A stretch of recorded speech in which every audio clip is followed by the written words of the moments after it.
Aujourd'hui, cas pratique avec cette tablette classique, remplacement de port USB, mini USB.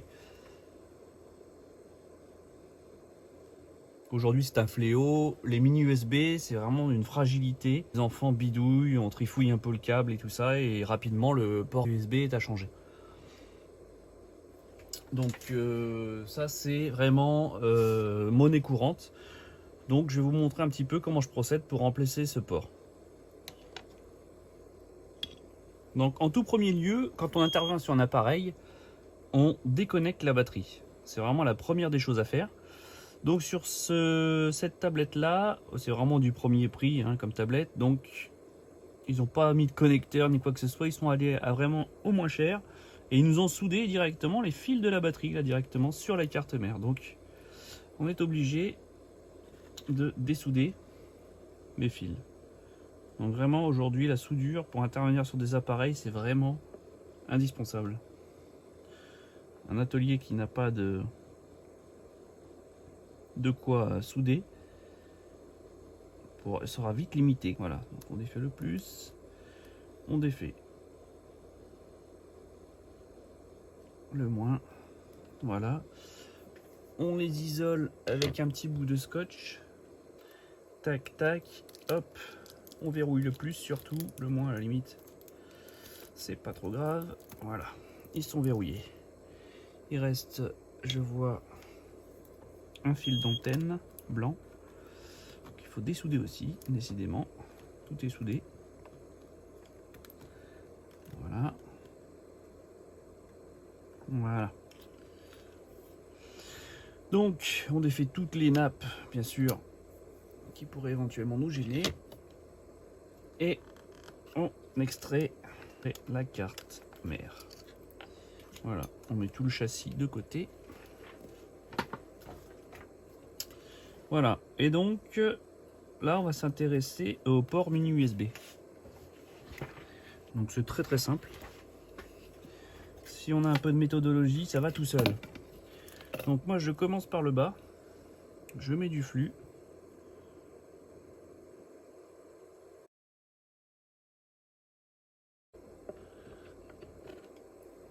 Fer à souder. Je ramène un peu d'étain avec un peu de plomb à l'intérieur. Bien sûr, on fait toujours ça dans un endroit, un environnement aéré. Et idéalement avec une soufflerie, un aspirateur, un extracteur d'air. Voilà. Hop. Et ensuite, on se sert de la tresse à dessouder.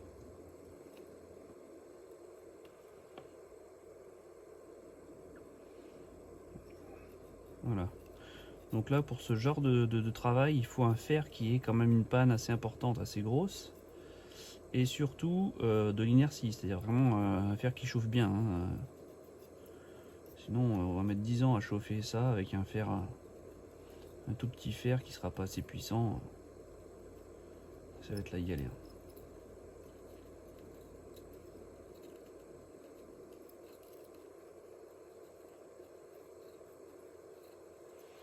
Voilà, donc là on est plutôt pas mal. Et ensuite on fait la même chose au niveau des différents points de raccordement sur la carte mère, en faisant attention de ne pas endommager bien sûr les composants, pas les retirer ou quoi que ce soit par inadvertance. Voilà, on charge bien hein. Là le but c'est pas que ça soit joli, c'est que ça soit chargé. Tac. On coupe un peu la tresse pour avoir une tresse propre et on vient retirer tout l'étain, l'amalgame d'étain qu'on a fait, plus du coup l'étain d'origine.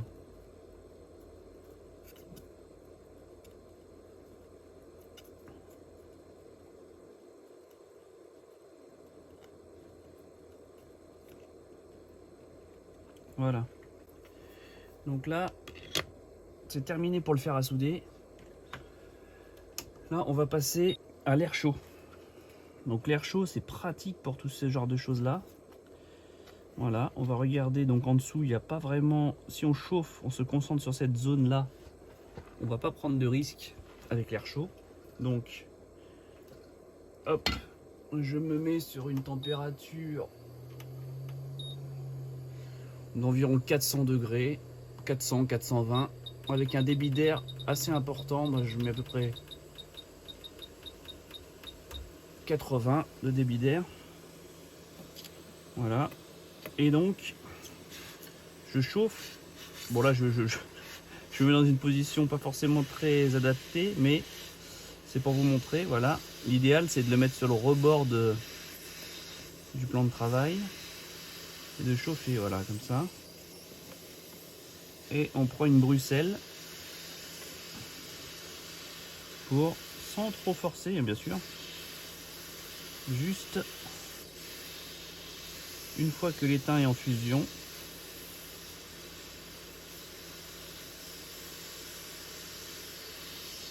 pouvoir retirer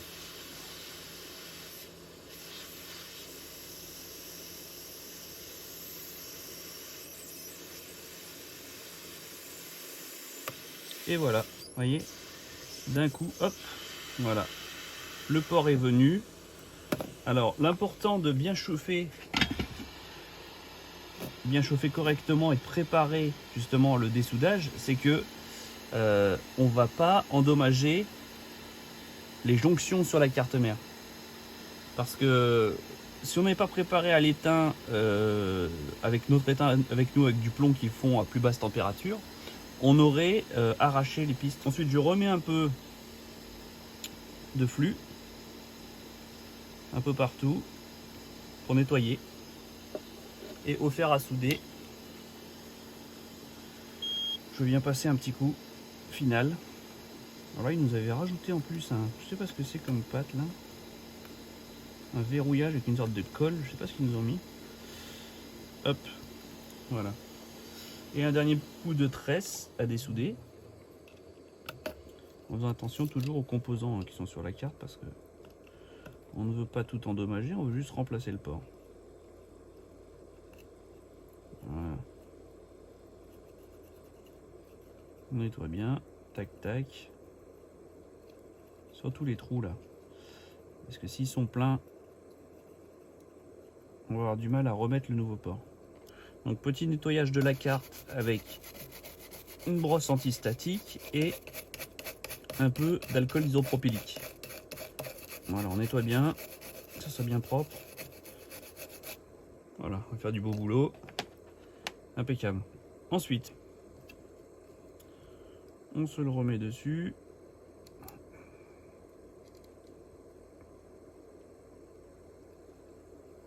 Voilà, et à l'aide toujours de l'air chaud,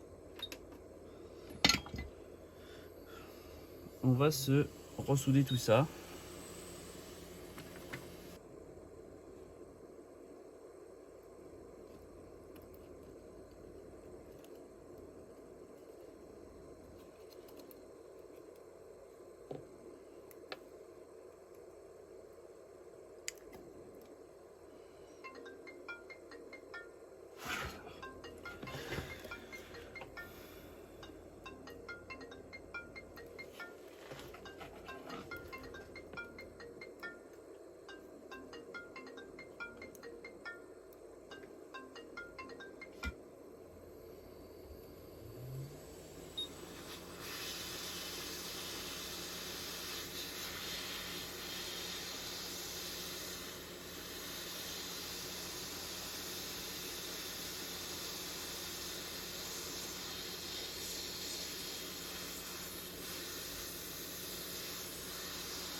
Voilà, donc on ne souffle pas hein.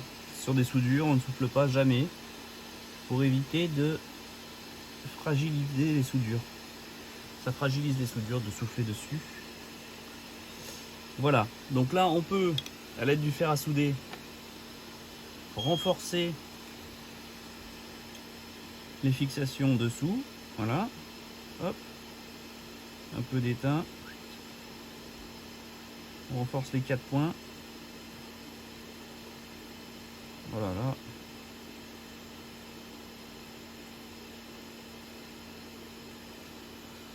Après on peut nettoyer pour faire quelque chose de plus propre. Ça, il y en a un peu beaucoup.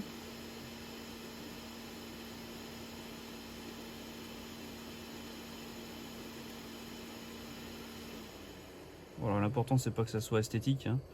Là il n'y a aucune conductivité, c'est la masse. C'est surtout que ça soit solide. Voilà. Donc là on est bon. Et maintenant, le point important, ça va être les connexions sur la carte mère, donc au niveau du port et des connectiques. Là on bascule sous le microscope. Je vous retrouve tout de suite.